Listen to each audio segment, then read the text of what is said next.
Bonjour, ravi de vous accueillir dans ce tout nouveau numéro de FAQ. Aujourd'hui, nous allons nous intéresser à la liberté d'expression.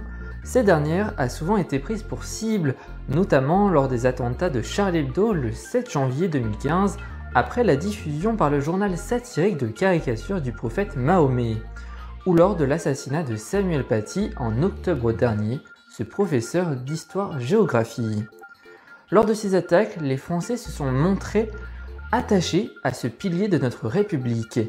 Mais peut-on tout dire grâce à la liberté d'expression? Pourquoi est-elle aussi importante en France?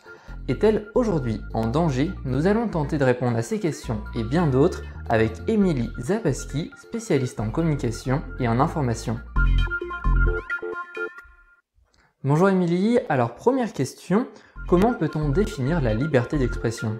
La liberté d'expression, c'est le droit pour toutes et pour tous de penser comme ils le souhaitent et d'exprimer ses opinions dans tous les domaines, religion, politique, philosophie, morale.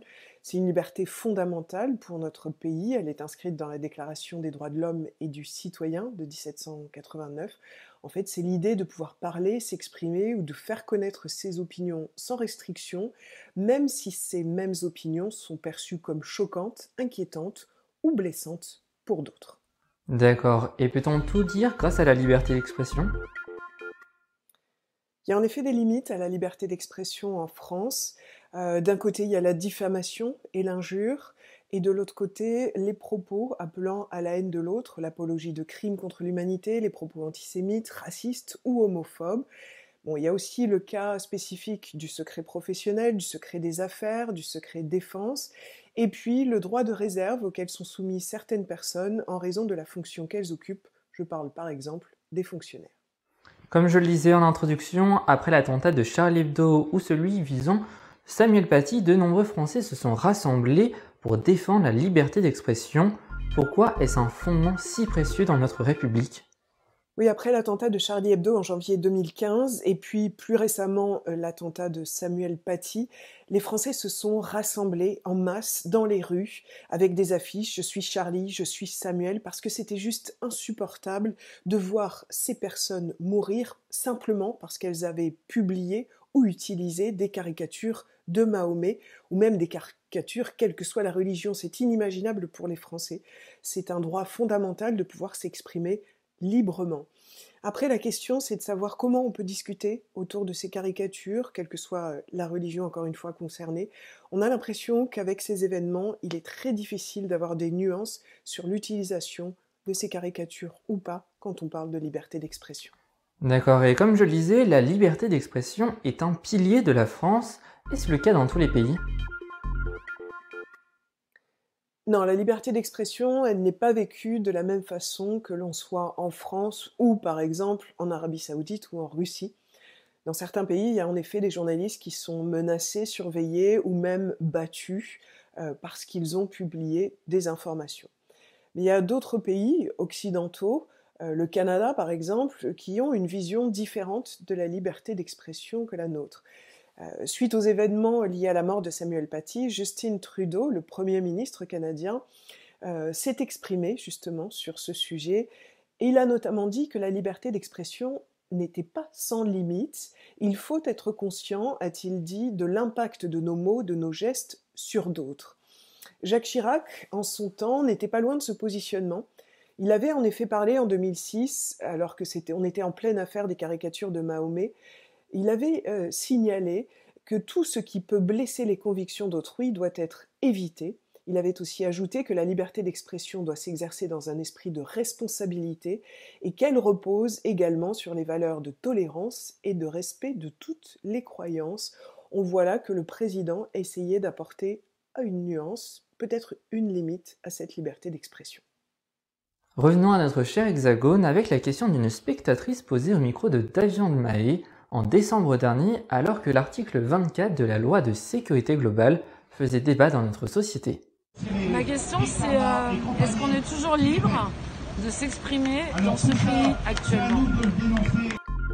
Oui, nous sommes toujours libres de nous exprimer dans notre pays, en France, et dire le contraire, ça me semblerait véritablement un non-sens. Mais il faut quand même toujours se méfier des velléités, qu'elles soient gouvernementales, religieuses ou autres, de toujours plus limiter la liberté d'expression. Et c'est vrai que cet épisode de l'article 24 du projet de loi de sécurité globale fait penser que certains auraient souhaité encadrer encore davantage ce droit fondamental.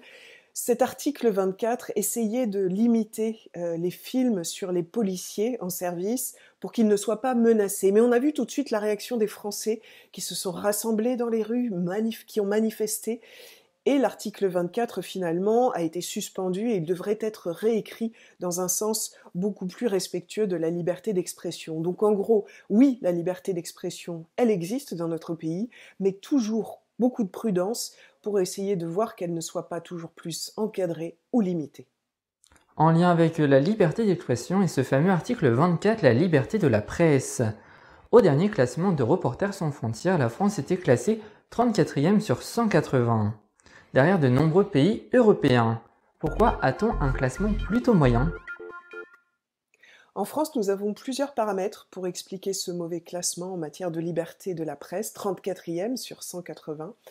Déjà, il y a une partie des médias qui appartiennent à des groupes comme LVMH, Lagardère ou Bolloré, qui ont des intérêts financiers autres et cela peut créer des conflits d'intérêts. Autre problème, la tolérance ou plutôt l'intolérance religieuse face à la publication de certaines informations, dont les caricatures, qui peuvent parfois implicitement amener des médias à s'auto-censurer. Et enfin, il y a aussi la question de la réaction de certains policiers face à des manifestants ou même des journalistes, saisis de matériel, garde à vue, alors que ces personnes-là sont simplement en train de faire leur travail. Donc oui, nous avons des progrès à faire et il y a toujours un combat à mener. D'accord, et bien merci à vous Émilie d'avoir répondu à ces questions sur la liberté d'expression. On vous retrouve sur votre site internet emilieconseil.com ainsi que régulièrement sur LCI. C'est donc à présent la fin de cette émission. Merci à vous toutes et à vous tous de l'avoir suivi. N'hésitez pas à nous mettre en commentaire toutes vos questions et idées de sujets pour de prochaines FAQ. D'ici là, je vous souhaite de passer une excellente fin de journée. À bientôt sur E1.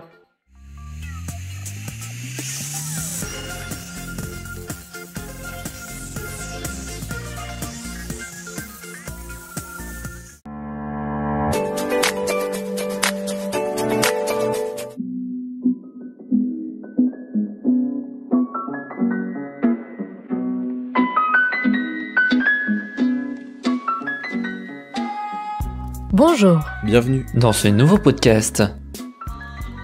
On Production lance On Podcast dès le 24 janvier. Vous aurez rendez-vous chaque dimanche à 18h sur l'ensemble des plateformes d'écoute telles que Deezer et Spotify pour découvrir un nouveau podcast.